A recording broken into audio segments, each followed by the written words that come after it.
And yesterday, Labor announced another promise, giving GPs and nurse practitioners low-interest loans to set up new practices or buy into existing ones. Prime Minister Christopher Luxon is with us now. Good morning, Prime Minister. Morning, Chris. Good to be with you. Good to have you here. So Labor had their big moment yesterday. Chris Hipkins was full of beans. He said the government has derailed the country and that one term is all your coalition will get. What do you want to tell voters? Well, I think it's pretty clear what Labor's all about. They're going to tax you more, they're going to borrow more, and they're going to spend more. A lot of it's going to... Chris Chang does pretty good here, does one pretty good thing, because often they don't push back.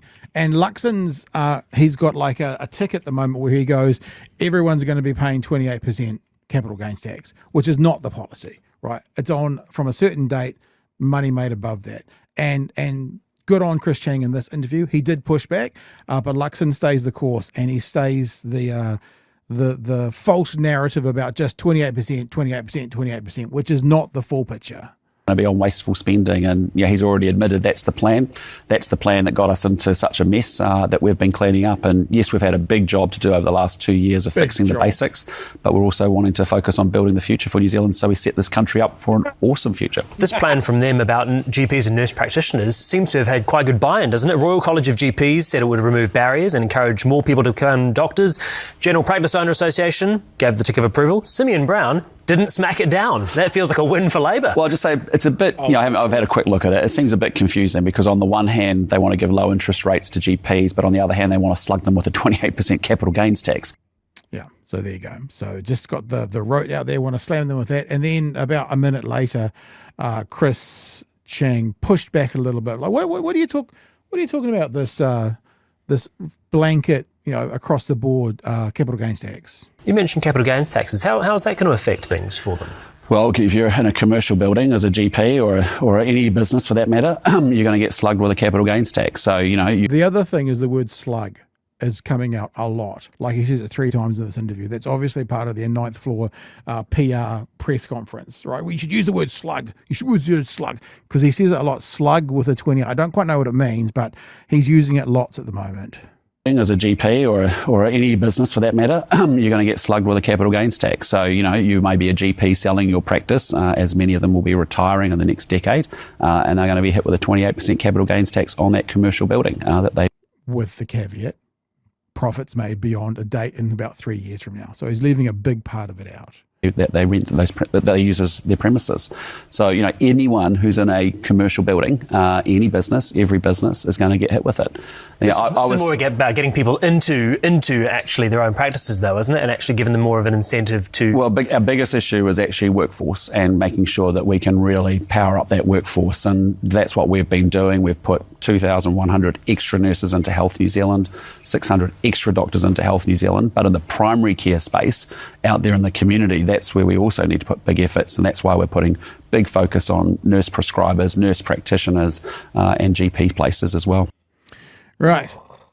Yeah, I've got, for basically that's it to do with his reaction to capital gains tax. But this is going to be the narrative people, and you need to push back against it if you see it, right? It's not 28% on businesses. It's not 28% on building. It's not 28. It's 28% on profits made after, I think it's July 2027 or 2028.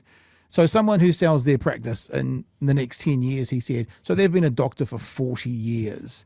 So they bought their doctor's surgery for $8 in 1978, and now they're going to sell it for $6 million. But between the date that the rule comes in and the date they sell it, they make $500K. So they're going to pay 28% on that $500K, not on the full selling price, which is the narrative he's trying to put out there.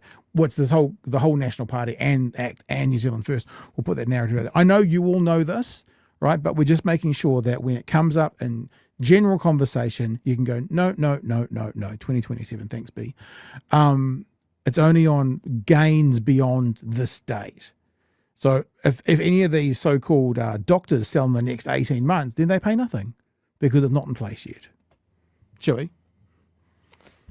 Oh, Luxon.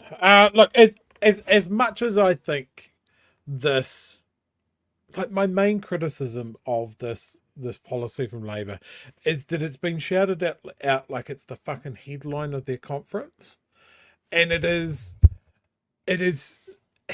not a winner. Like, it might be good policy. It might help a particular problem. But it is not, holy shit, I'm voting for Labour. This is amazing. This is fiddling on the edges. Like, we have a big problem with GPs. A lot of them are old. A lot of them are retiring. A lot of them are finding it tough. We're not retaining the doctors that end up being GPs. So yeah, a low interest loan to buy into a practice or to set up your own practice, sure. What we need is more GPs. Yeah.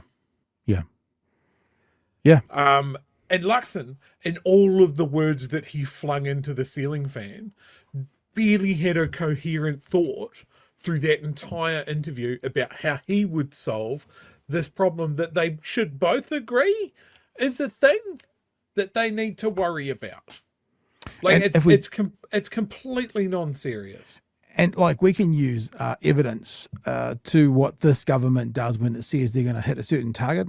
Can I present you police numbers, please, when they say 500 new police officers and they don't hit their target? So we will now have to see when they say there's going to be this many new, I think they're talking 100 new places in Otago.